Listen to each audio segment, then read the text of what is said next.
তাহলে খেয়াল করো, আজকে আমরা তোমার ধারা ধরে শুরু করবো। এটা তোমরা 9-10 করে আসছো, আবার এখানেও করবো। তাহলে যারা 9-10 আছে তাদেরও এটা অতটা কাজে লাগবে, কিন্তু বেসিক পারতে হবে। ধারা সোজা কখন? যখন তুমি বেসিকটা বুঝতে পারবে। বেসিকটা যদি ধরতে না পারো তো ধারাটা দেখবা কঠিন হয়ে যাবে। যেমন তোমরা সহজ সোজা বলতেছো, তেমন আবার সোজাও হবে না, কি হয়ে যাবে? কঠিন হয়ে যাবে। কিন্তু বেসিকটা পারলে দেখবা ধারাটা সোজা। এখন তাহলে খেয়াল করো, দেখো তো 2, 4, 6, 8, 10, 12, 14, 16 2 করে করে কি করছে? বাড়তেছে। এটা কি একটা ধারা? তাহলে এখন বলো তো এটা কত হবে? 3, 9, 27, এরপর কত হবে? 81। দেখো এটাও বলে দিলা, কেন 81 হলো? দেখো গুণ 3 গুণ গুণ করে করে বাড়তেছে। 3 3 3 9, 3 9 27, 3 27 81। তো এটাও ধারা, এটাও ধারা। এটা কিভাবে বাড়তেছে? এটা যোগ করে করে বাড়তেছে, আর এটা গুণ করে করে বাড়তেছে। তাই যোগ করে করে যেটা বাড়ে এটাকে বলি সমান্তর ধারা। কি বলি এটাকে? সমান্তর ধারা।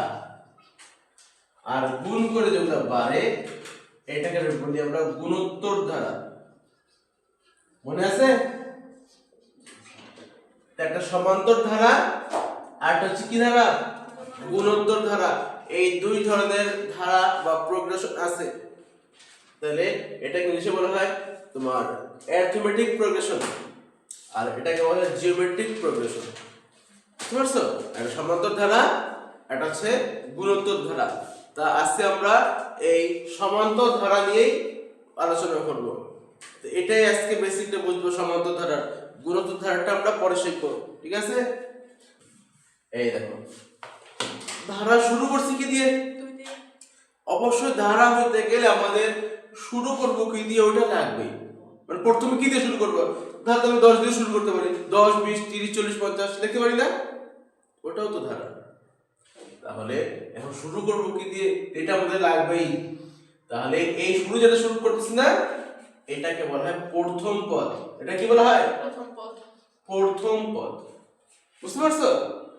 এখন 2 এর পর 4 কত বাড়ছে? ডিফারেন্স কত? 2। 4 এর পর কত? 6। ডিফারেন্স কত? 2। এই ডিফারেন্সকে আমরা বলি সাধারণ অন্তর। ডিফারেন্সকে আমরা কি বলি? সাধারণ অন্তর। সাধারণ অন্তর মানে পার্থক্যটা। এটাকে ডি দ্বারা প্রকাশ করা হয়। এটা কি দ্বারা প্রকাশ করা হয়? ডি দ্বারা। তো কতটুকু বাড়ছে? মানে কত করে বাড়তেছে? তো এই যে 4 পরেরটা থেকে আগেরটা বাদ দিয়ে দিবা। 4 - 2 মানে 2, বা 6 থেকে 4 বিয়োগ 2। বুঝতে পারছো? তো এটাকে বলি সাধারণ অন্তর বা ডি। আর প্রথম পদকে আমরা বলি এ। প্রথম পদকে কি বলি আমরা? এ। তো এ হচ্ছে 2।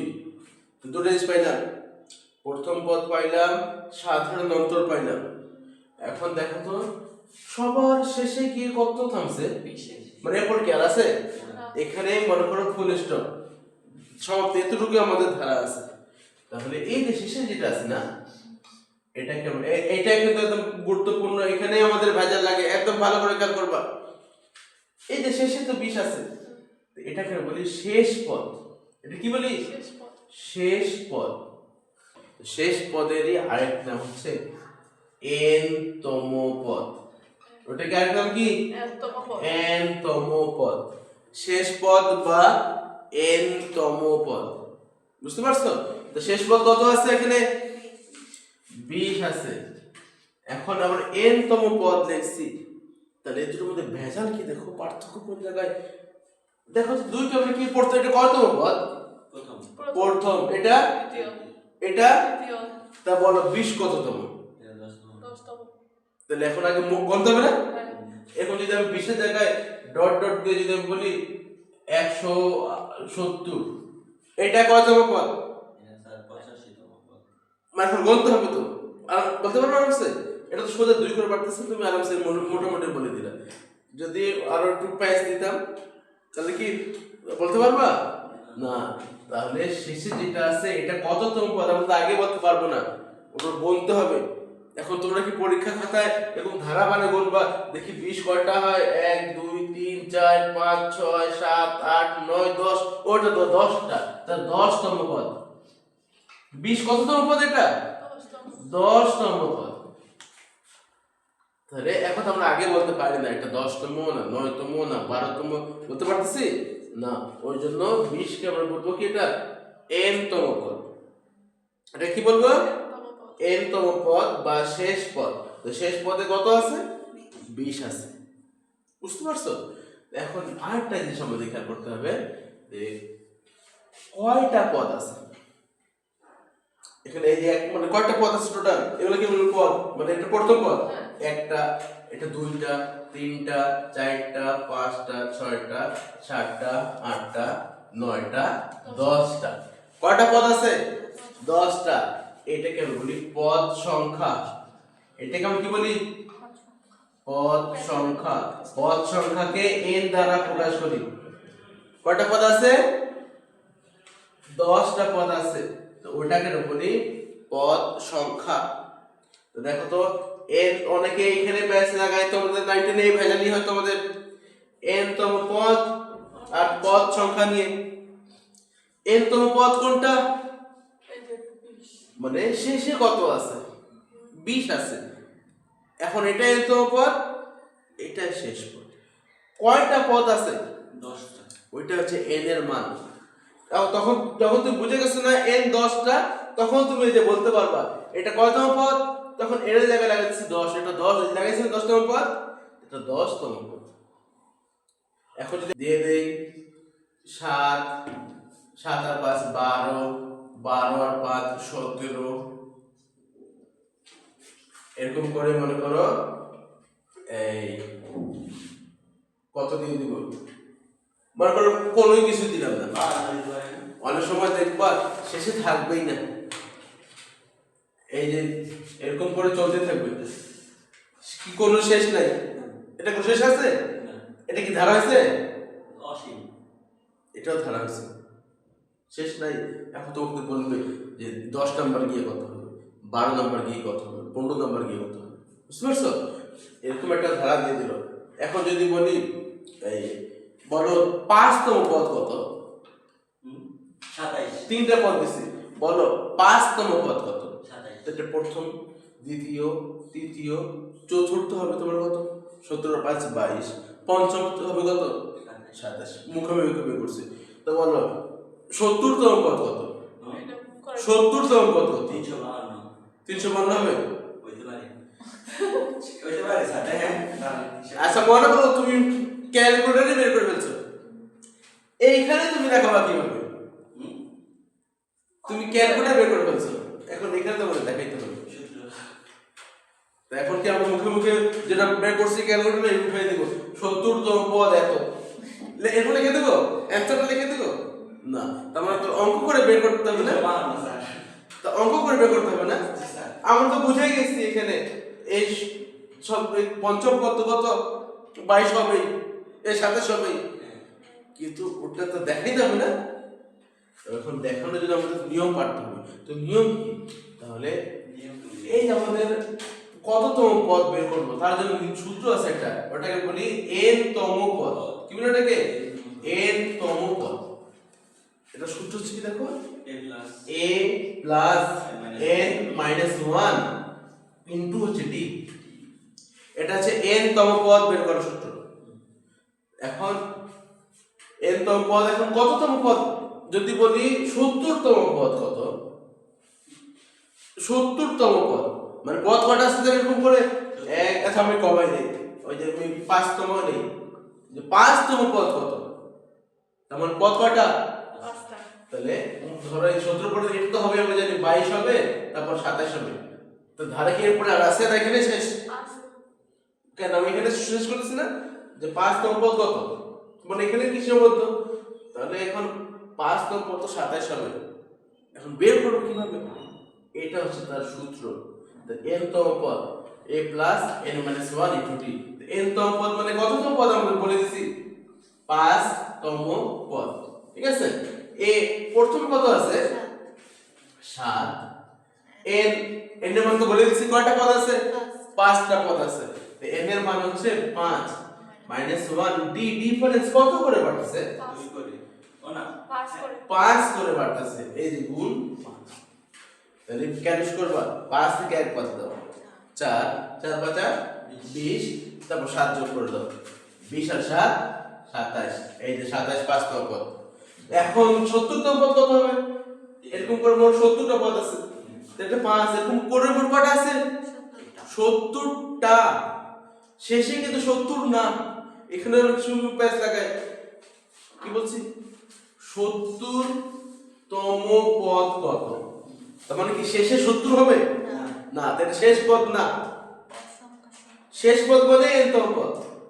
যদি এখানে বলতাম এখানে 70, তো এটা শেষ পদ বা এটা n তম পদ, কি তুমি কি এটা বলছি না 70তম পদ মানে এরকম 1 2 3 4 5 করে 70টা পদ আছে, তার মানে n এর মান কত 70, বুঝতে পারছো, তাহলে n তম পদের সূত্র এটা। এখন কততম পদ বলছি 70তম পদ, তার মানে n কয়টা এখানে, n এর মান হচ্ছে 70, এই যে দেখো এখন ক্যালকুলেট করবা, তো দেখো 70তম পদ মান বের হয়ে যাবে। তো দেখো তো কত হয় 352, তার মানে এই যে 70 নম্বরে গিয়ে এখানে কত হয়ে যাবে 352, বুঝতে পারছো। তার মানে এই সূত্র দিয়ে যততম পদ বের করতে বলো তুমি পারবে না করতে, তো এই জন্য কি কি লাগতেছে আমাদের, এর মান লাগবে, n এর মান লাগবে, d এর মান লাগবে, এগুলো যদি না বলে তুমি বের করতে পারবা না। তো এটা গেল আমাদের এক নিয়ম বা এক সূত্র, আমাদের দুটো তিন সূত্র আছে, তো এটা দিয়ে কি বের করলাম আমরা n তম পদের মান বের করতে পারছি। এখন আমাদের আরেকটা জিনিস বের করতে বলবে, তার নাম হচ্ছে সমষ্টি, তার নাম কি সমষ্টি। এই দেখো 2 এই সোজাটা দেই 2 4 6 8 10 12, মান হলো এই যে ধারা একটা, সব কি যোগ করছি না, তো সব যোগ করলে কত হবে, এগুলো সব যোগ করলে কত হবে, প্রথম পদ যোগ শেষ পদ, তাহলে আমরা এমনি যোগ করলে হয়ে যাবে না। 42 এখন এখন কত, এখন কত যোগ করলে সূত্র বানাবো। কি হবে, এখন ওই মুখে মুখে বা ক্যালকুলেট করলে আরো বেশি সময় লাগবে, এখন তার শর্টকাট সময় না বুঝছে না, তার মানে এগুলো যোগ করে কি আছে সূত্র আছে, এটাকে বলি সমষ্টি, এই যোগ করছি না, এগুলোকে বলি সমষ্টি। সমষ্টিকে s n দ্বারা প্রকাশ করা হয়, এটা দুটো সূত্র আছে, কত সূত্র আছে দুইটা। এটা হচ্ছে দেখো তুমি 9 10 এ পড়ছিলা n ভাগ 2 2a plus n minus 1 into হচ্ছে d, এই যে এটা হচ্ছে কার সূত্র, সমষ্টির সূত্র। এখন দেখো তো এটা করতে কি কি লাগবে, n লাগবে, n মানে 1000 না n মানে 1000 না, তো এটা কি তাহলে 1000, এটা কততম পদ, এটা সবার শেষে আছে না, শেষ পদ, শেষ পদ আর নাম কি n তম পদ, কততম তুমি বলতে পারো না, যদি কততম বলতে পারো তাহলে তো n এর মধ্যে পেয়ে গেছো, তো এটাকে বলি কি আমরা n তম পদ।